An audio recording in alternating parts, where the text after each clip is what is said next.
And it says, I will stand upon my watch, or the Amplified Translation says, my post of observation. And I will station myself upon the tower, and will watch to see what he will say unto me, and what I shall answer when I'm reproved. And the Lord answered me, and he said this, write the vision, make it plain upon tables, that he may run that reads it. For the vision is yet for an appointed time, but at the end it'll speak. The vision is going to talk, and it will not lie. Though it tarry, wait for it, because it will surely come, and it will not tarry. Behold, his soul which is lifted up is not upright in him, but the just shall live by his faith. So you see the connection there between vision and the walking out of the vision by faith. And what I want to do is look back at this first verse.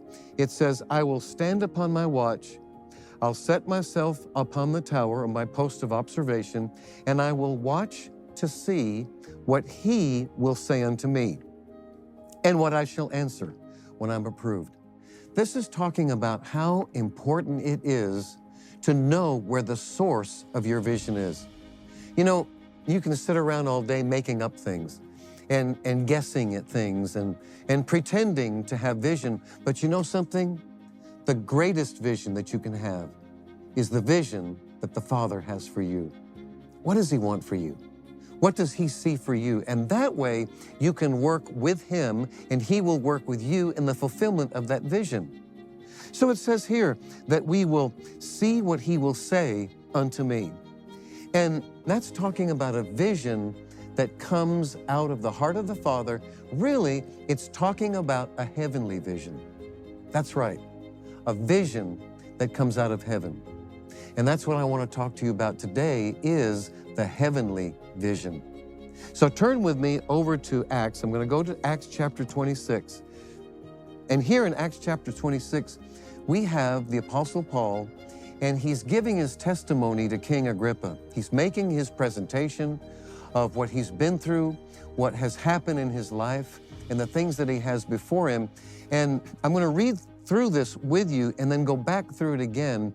And we're going to see exactly how God revealed to him the heavenly vision that he was to fulfill. And I just go before the Lord and I ask the Lord, Father, what is your heavenly vision for me?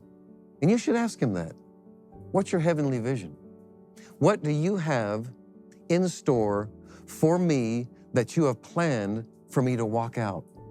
That's the greatest vision you can have. And that's a vision that the Lord gave to the Apostle Paul. Check this out. It says, and this is Paul in front of King Agrippa. He said, whereupon, as I went to Damascus with authority and commission from the chief priests, at midday, O king, I saw in the way a light from heaven, above the brightness of the sun. This was a blinding light, shining round about me with them that journeyed with me.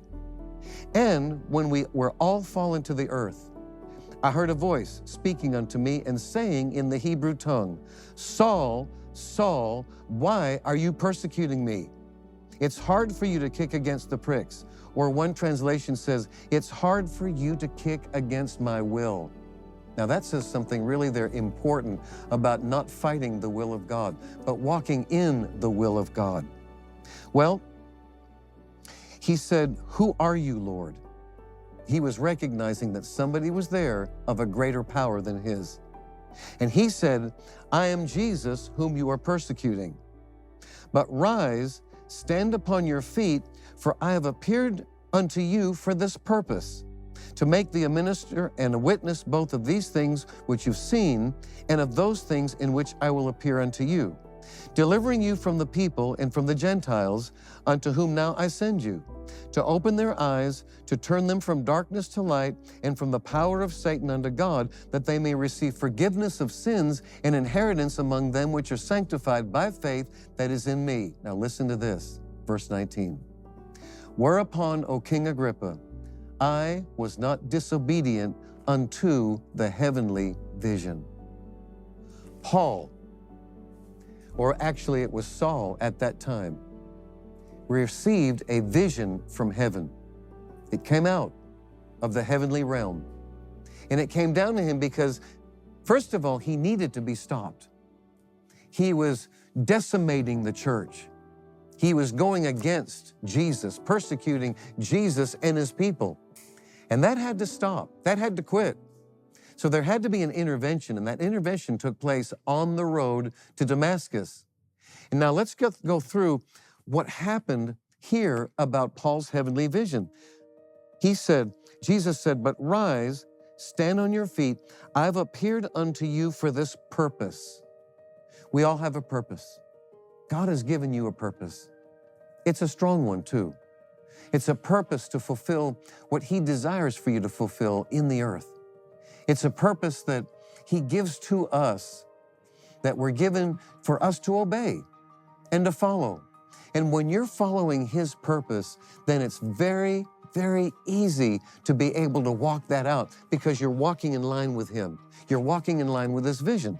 Well, he says, "I have appeared to you for this purpose," or for this reason, "to make you a minister and a witness of both these things which you've seen and these things which I will appear unto you."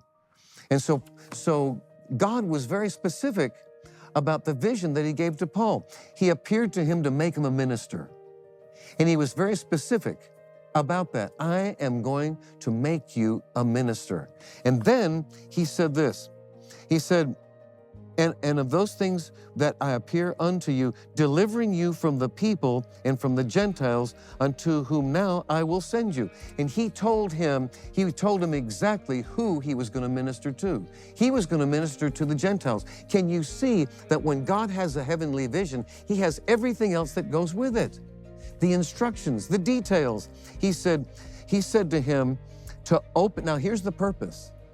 The purpose of the heavenly vision, to open their eyes and to turn them from darkness to light, from the power of Satan unto God, that they may receive the forgiveness of sins and the inheritance among them which are sanctified by faith that is in me.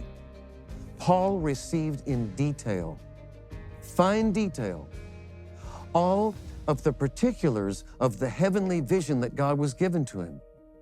He came to him for that purpose. He told him who he was going to minister to. He told him exactly what he was going to minister to, what he was going to do to open their eyes, to turn them from darkness to light, from the power of Satan to God, that they might receive. Now that's the results of the purpose. They were going to receive forgiveness of sins and the inheritance among them which are sanctified by faith that is in me. So you see here, this is what God did. And then he said this, "Whereupon, O King Agrippa, I was not disobedient unto the heavenly vision." A heavenly vision. The vision that God has for you. The vision that he has for me. And you might be thinking to yourself, well, how can I have a heavenly vision? I'm not the Apostle Paul. I'm not this one. I'm not that one. No, there's a heavenly vision that is given to each one of us.